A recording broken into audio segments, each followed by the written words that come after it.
শুভ সকাল বন্ধুরা। এখন ঘড়িতে বাজছে বেলা 10টা। তো দুপুরে রান্না বান্না বসিয়ে দিয়েছি। তো আজ দুপুরে রান্না বান্নার দায়িত্ব আমারই, তার কারণ মা মাঠে গিয়েছে। এখন তো মাঠে আলু খোলা চলছে, ওই জন্য। তো চলো আজ দুপুরে কী কী রান্না বান্না করবো সেটাই তোমাদের সাথে এই ব্লগে শেয়ার করব। এই যে দেখো, উনানে ভাত বসিয়ে দিয়েছি, আর ভাতটা প্রায় ফুটবো হয়ে আসছে, মানে আরেকটুক্ষণের মধ্যেই ভাত ফুটে যাবে। আর এইদিকে দেখো সমস্ত সবজিপাতিও কাটা হয়ে গিয়েছে। তো বেশি কিছু রান্না করব না। এইদিকে রয়েছে পেঁয়াজ, তো পেঁয়াজ তিল বানাবো। পেঁয়াজ কেটে নিয়েছি। আর এদিকে রয়েছে তিল, তো তিলটা পুরো মিক্সিতে বেটে নিয়েছি। আর রয়েছে শাক, তো শাক ভাজা হবে। আর এইদিকে রয়েছে টমেটো, ক্যাপসিকাম, তার সাথে আদা রসুন পেঁয়াজ বাটা। তো ডিমের তেল ঝোল বানাবো।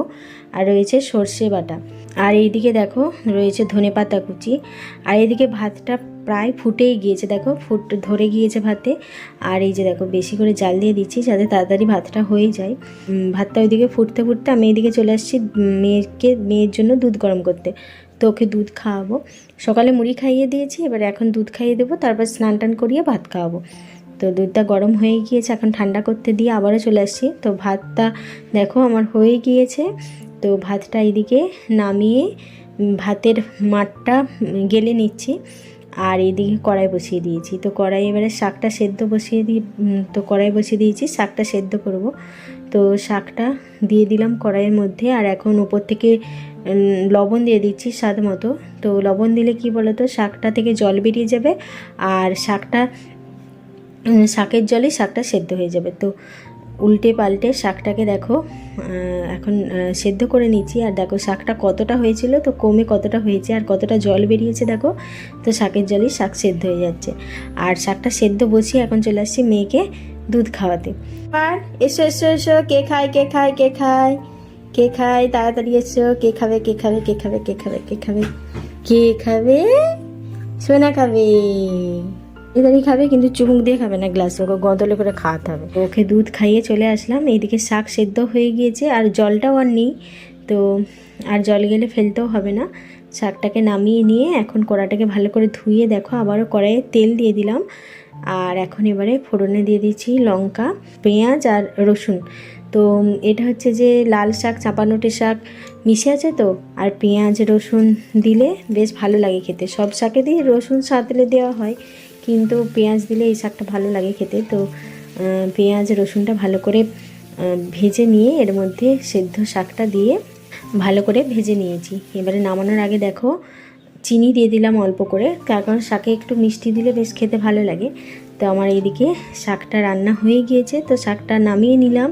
এখন দেখো কড়াইটা ধুয়ে আবারও কড়াইয়ের মধ্যে তেল দিয়ে দিলাম। এবারে পেঁয়াজ তিলটা বানাবো।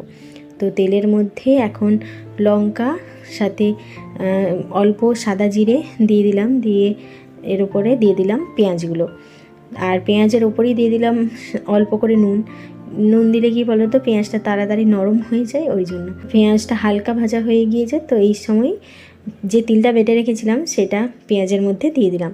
তো এবারে পেঁয়াজ আর তিল একসঙ্গে কষিয়ে নেব, কষিয়ে তিলটাকে ভাজবো।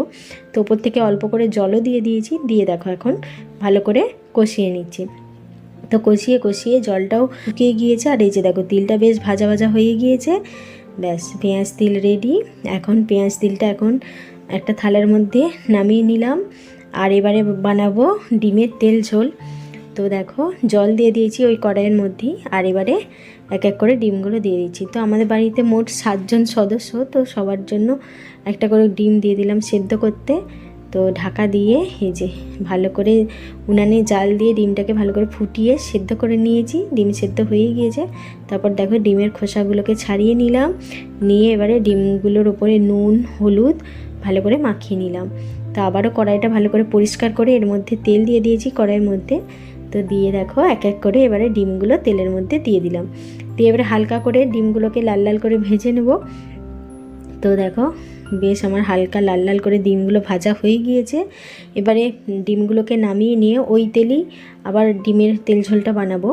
তো ফোড়নে দিয়ে দিলাম লঙ্কা, তেজপাতা আর সম্বুরা। তো সমস্ত কিছু দিয়ে এবারে উপর থেকে পেঁয়াজ আদা রসুন বাটাটা দিয়ে ভালো করে ভেজে নিচ্ছি। তো পেঁয়াজ আদা রসুনটা ভাজা হয়ে গিয়েছে। এবারে যে সর্ষে বাটাটা ছিল ওর মধ্যে হলুদ লঙ্কার গুঁড়ো আর জিরে ধনে সর্ষের সাথেই বাটা ছিল। তো একবারে মশলাটা দিয়ে ভালো করে এখন কষিয়ে নিচ্ছি। মশলাটা কষানো হয়ে গিয়েছে, তো এর মধ্যে এবারে ক্যাপসিকাম আর টমেটোগুলো দিয়ে দিলাম, দিয়ে স্বাদ মতো লবণ দিলাম আর অল্প ধনেপাতা কুচি দিয়ে আবারও ভালো করে কষিয়ে নিলাম।